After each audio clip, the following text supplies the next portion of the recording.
बिस्मिल्लाहिर्रहमानिर्रहीम। अस्सलाम वालेकुम व्यूअर्स, उम्मीद है आप सब खैरियत से होंगे। आज जो रेसिपी मैं आपके लिए बना रही हूँ वो है कद्दू यानी लौकी का रायता। बहुत ही आसान और मज़ेदार ये रेसिपी है। सबसे पहले हम इंग्रेडिएंट्स देख लेते हैं। तो मैं 3 खाने के चम्मच जो है वो सब्ज़ धनिया और पुदीना के पत्ते ले रही हूँ, जो हम इसमें चटनी बनाने के लिए इस्तेमाल करेंगे। 6 से 7 सब्ज़ मिर्चें हैं, ये बहुत तेज़ मिर्चें अभी नहीं हैं। टमाटर जो हम एक बड़ा लार्ज टमाटर लिए है और उसको बहुत ही बारीक हमने कट कर लिया है। एक दरमियाना प्याज लेकर उसको भी हमने बारीक चॉप करके वॉश कर लिया है।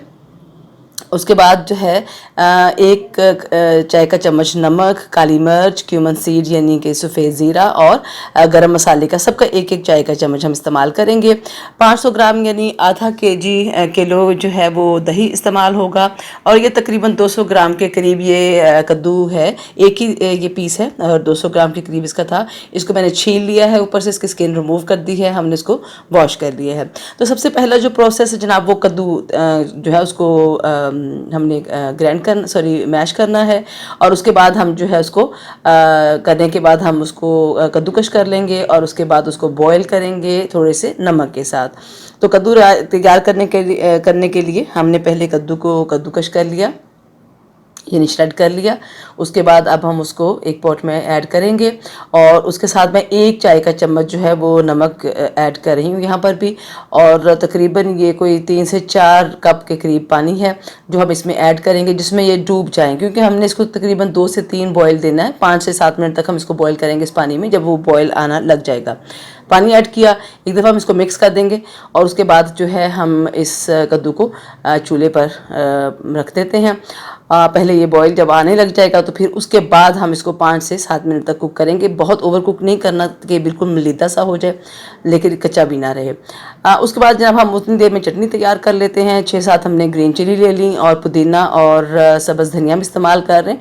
थोड़ा सा सब्ज़ धनिया जो है वो मैं बचाऊँगी इसमें से, जो हमने गार्निशिंग के लिए इस्तेमाल करना है। बिल्कुल कुछ भी नहीं, सिर्फ काली मिर्च है और ग्रीन चिली है और धनिया और पुदीने की हम चटनी तैयार करें। इसमें ना कोई नमक ऐड किया गया है और ना ही कोई और चिली या कोई और मसाला हमने ऐड किया है।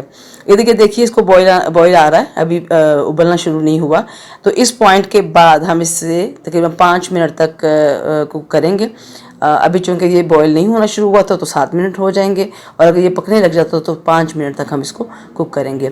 हमारी जो चटनी है वो भी तैयार हो चुकी है और अब हम इसको जो है कद्दू को बॉईल आने तक इसका इंतज़ार करते हैं। जब एक दफ़ा व्यूअर्स कद्दू जो है वो पक जाएगा, उसको आप चेक भी कर सकते हैं। उसके बाद हम इसको स्ट्रेन करेंगे और करने के बाद अच्छी तरह से निचोड़ ये हमने देखिए निचोड़ के यहाँ पे रख लिया हुआ साथ। अब हम जो है रायता बनाने का प्रोसीजर शुरू करते हैं। सबसे पहले हम दही को जो है विस्क कर लेते हैं। विस्क करके सारी ये देखिए मैं दही को फेंट लूँगी ताकि उसकी सारी फुटी जो है वो ख़त्म हो जाए और उसके अंदर कोई भी जो है वो उसका लम्प ना रहे। लम्प मतलब उसकी सारा वो क्लियर हो जाएगा जब ये बिल्कुल स्मूथ हमारे पास दही आ जाएगा। उसके अंदर मैंने जो है वो पुदीना और सब्ज़ मिर्च की जो चटनी बनाई थी उसको आधा मैंने ऐड किया इसके अंदर। अगर मुझे ज़रूरत पड़ेगी तो हम इसको अंदर और डाल लेंगे। टमाटर ऐड कर दिया है, उसके साथ ही मैं अनियन ऐड कर रही हूँ और ये जो मुसलसल विस्किंग चल रही है, एक्चुअली ये मेरी बेटी थोड़ा इसके साथ फ़न कर रही है और शी वॉज अब उसको बहुत था कि वो मतलब उसने भी दही विस्क करना है, तो इस वजह से फिर वो ये देखिए मुसलसल उसने उसके अंदर से हाथ निकाला ही नहीं। यानी वो आप इतना विस्क ना करें कि वो दही जो है वो लस्सी ही बन जाए। तो जब एक दफ़ा हमारा दही स्मूथ तैयार हो गया तो हमें इसकी ज़रूरत नहीं। अच्छा व्यूअर्स, इसके अंदर मैंने सॉल्ट डाल दिया है, ब्लैक पेपर को भी ऐड कर दिया, थोड़ा सा गरम मसाला और सफ़ेद ज़ीरा मैंने बचाया है। बाकी चारों आइटम्स स्पाइसेस जो थी वो इसके अंदर ऐड हो चुकी हैं। इसके बाद जनाब हम फाइनली जो है ये मैं अपनी बेटी का हाथ इसमें से रिमूव करवा रही हूँ और मैं कामयाब हो गई। चलिए जी, अब जो है उसमें अंदर मैं अपना जो कद्दू जो था जो बॉईल किया, देखिए ये बिल्कुल भी वो बिल्कुल बहुत ज़्यादा पका हुआ कद्दू नहीं है। मतलब हल्का सा ये खाने में अगर थोड़ा सा क्रंची भी आए तो ये इतना फील नहीं होता। अच्छा जी, उसके बाद हम कद्दू को बॉईल किया हुआ निचोड़ के हमने और हाथ से ऐसे दबा के पानी निकाल दिया। बिल्कुल ये देखिए दही में उसमें जाकर कोई भी वो पानी सा लिक्विड सा नहीं बन गया।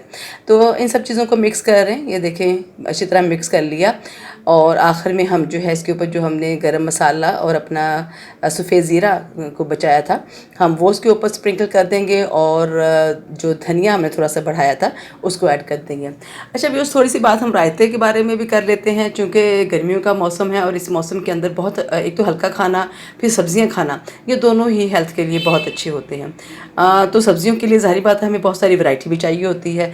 वैसे तो कद्दू दाल बनाने की कद्दू दाल है, कद्दू गोश्त है, कद्दू सादा भी पकता है, कद्दू की बहुत सारी रेसिपीज़ हैं।